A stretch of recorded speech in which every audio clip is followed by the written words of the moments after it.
Dates back to 1823. The Navy was invited to come here by our locals to chase pirates out to the Caribbean.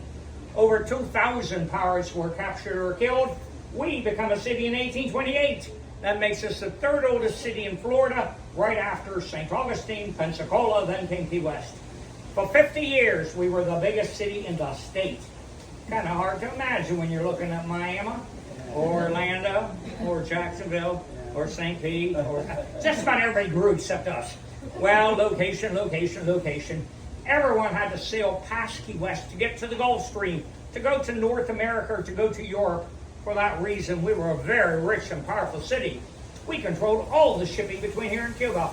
During the American Civil War, when Florida became Confederate, we did not. We remained Union. 299 Confederate ships were captured. We shortened the war by at least a couple of years.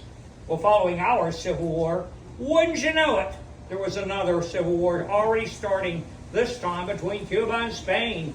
Our officers could see it coming. Everyone knew it was going to happen. They kept asking for more and more sailors, and eventually the battleship Maine was assigned here. Now we had a lot of sailors. Well, they started writing some rather nasty letters home to Washington. Their complaint, it's a nice enough base, but there's no housing. So in 1890, Congress appropriated $7,400 to build this 8,700 square foot house. Such a deal. It was built as a duplex, 2 front porches, 2 front doors. Half the house was for our commander, half the house was for our paymaster. When it was built, it was right on the water. The seawall was where this row of coconut trees are, right behind you. Talk about an oceanfront property, holy smokes. Well, when the tour concludes, I'm going to send you down this little wooden path. It goes directly to the gift shop. Disney has trained us well. And you'll notice that the floor tilts away from the house. That way waves would splash up onto the house and then roll back off to the ocean. Now, I know there's land there now. That came about following the Spanish-American War of 1898. Our warships grew larger, so they needed a deeper harbor. They dredged the harbor and threw all that extra ground towards us. This has all been filled in. And while we're at it, that large white building was built in 1942. That was our Naval Administration building. It was here long before President Truman came. The view we got today, the back of a building, same view the president had. No sunsets for Harry. Well, that brings up the more important question, I'm sure, and that is, well, why would the president come to Key West?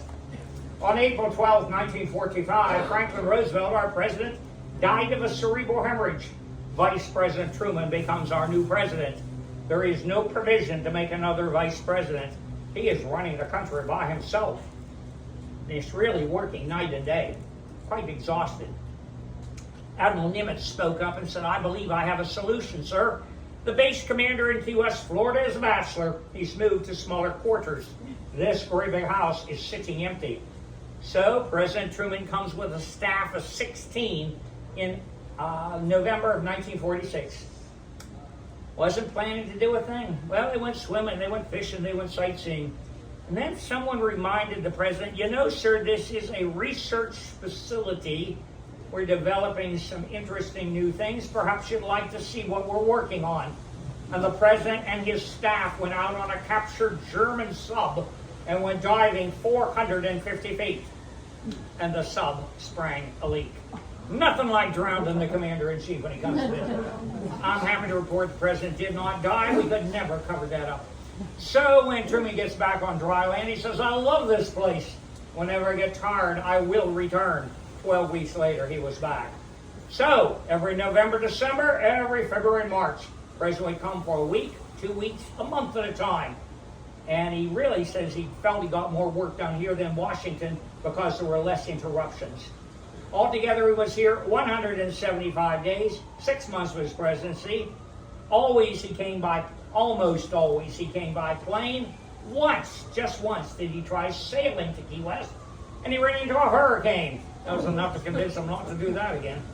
So, we are going to follow in the president's footsteps. I can tell you that all of our furnishings are real. Some of them are very old and frail. I ask you kindly, please don't lean on my chairs. Please don't sit on my furniture. When we go upstairs, definitely don't be jumping on the beds. With that, we're going in the house. I'll collect the cards. They should be red or green. Indoors we go.